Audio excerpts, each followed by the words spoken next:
Channel 5 Network and Out and About Nashville.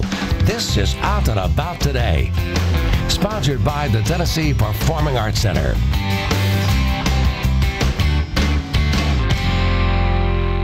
Hello, I'm Brett Meredith, and welcome to Out and About Today. We have got a jam-packed show for you tonight, and can you believe it's already time for the 91st Academy Awards? Well, it goes without saying that Chuck is ready, of course, and he's going to make his annual Oscar winner predictions later in the show with producer, director, screenwriter, and actress Lori Fisher. But first, it's time to buzz about with Pam and Chuck and our longtime special guest and friend, Out and About Nashville editor, James Grady. Welcome, guys. Good to see you all. Good to see you. I'm excited about your predictions. I know, you're so excited. I'm so excited. It's Oscar month, so yeah. When he emailed and he was like, we're going to be doing this, my initial thought was, oh my gosh, I've got to watch some stuff and figure it out. Thank you for not putting us in the hot seat this year. Yeah, he's over us. Yeah, he's over our prediction. Pam told me she's watched one movie. She saw The Favorite. I saw The Favorite, which I love. Thumbs up. Yeah, I'm not so great at movies. I'm not either. I mean, I know our predictions were always way off the mark, so thank you for taking us out of the hot seat.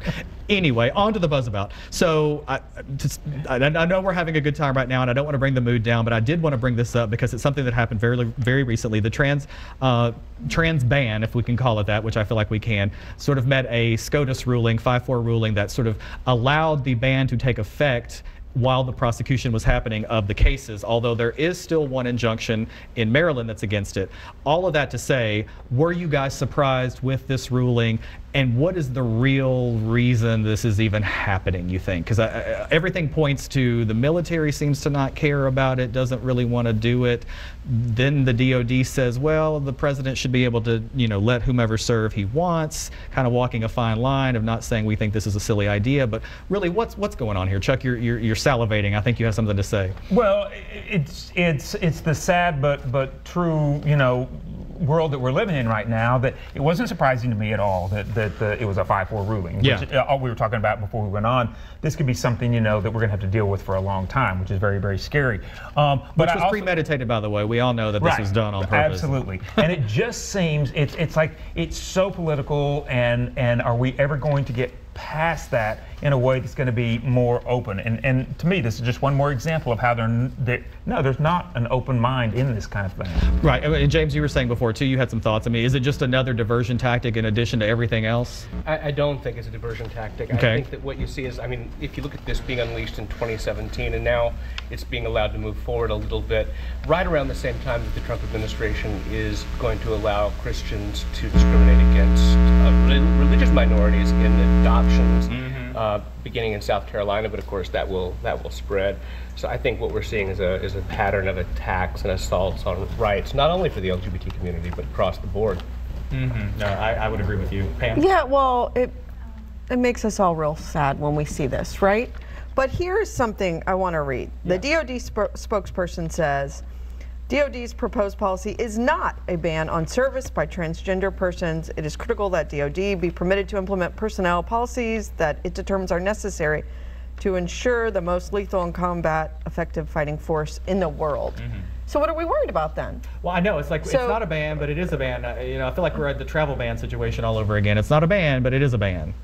I feel like it's a lot of politics, and trans servicemen and women will continue to serve as they have, and Trump just gets points in his corner for this, for his people. Well, and that's what I was thinking too, just sort of those points, because if you're already in, you can stay in. If you're not in yet, you may not get in. If you're in and you continue to be out, you may be. So there's all these weird nuances, which, as I was saying earlier, feels like, well, what's really going on here? If you're already in and you're trans and you want to get in later, like, what's the difference? It feels silly. It feels even more screwed up than the Don't Ask, Don't Tell, which was one of the most, insane things we ever went through. But I mean, this seems crazier than that. All those little nuances that you were just talking about. The real odd thing is normally, the generals come across as the conservative, right?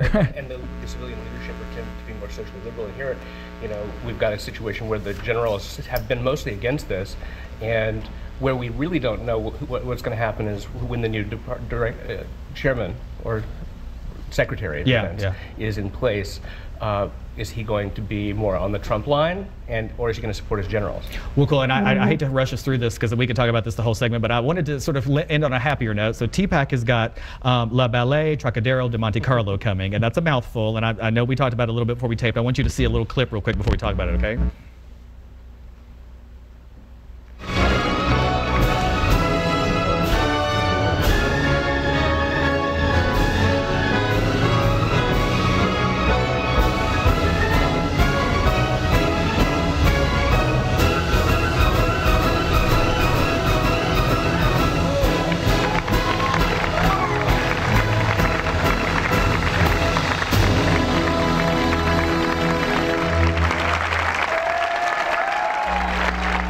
So Pam, what did you notice about that clip? They're all guys. There it is. Yes, that's I it. never heard of that. Did you guys know about it? I did not. I had heard of it, and I asked TPAC. They said they had been here. Last time they were here was in 1998. Wow. Was when they were here last. So they're coming back, pretty good while later. James, you're shaking your head. You've heard of them, I'm sure, right? It's been 20 years. As you mentioned, it's kind of impressive that they were here in Nashville 20 years ago. Right, Yeah. for sure. Yeah. Well, they're going to be here. It's one night only, though. It's February 21st. It's going to be at TPAC's Jackson Hall, and you can get your tickets at tpac.org, of course. I'm excited to get to go. I got to talk with one of the dancers from the show on TPAC TV earlier today. Actually, we taped a segment you can check out on their social channels. Jack Furlong, who's in the company, talked a little bit about where it came from, how it originated, and why he likes to microwave his new On Point ballet shoes. So you'll want to make sure you listen to more about that. It was an interesting little tidbit. But anyway, I just didn't know if you guys had ever heard of this, but he said that the gender bending was never an issue anywhere in the world. So I thought, why not end on an issue that was a little bit happier than the band. Anyway, thank you guys. Any last comments? Are you planning? I want to see it. All right. I know Chuck is always in for a good show. You laughed the whole time? Yeah, it's a comedy as yeah, well. That's what, okay. Cool. And we got to get out of here. I'm sorry. But when we come back, Chuck has his annual Oscar winner predictions with producer, director, screenwriter, and actress Lori Fisher. Stay with us.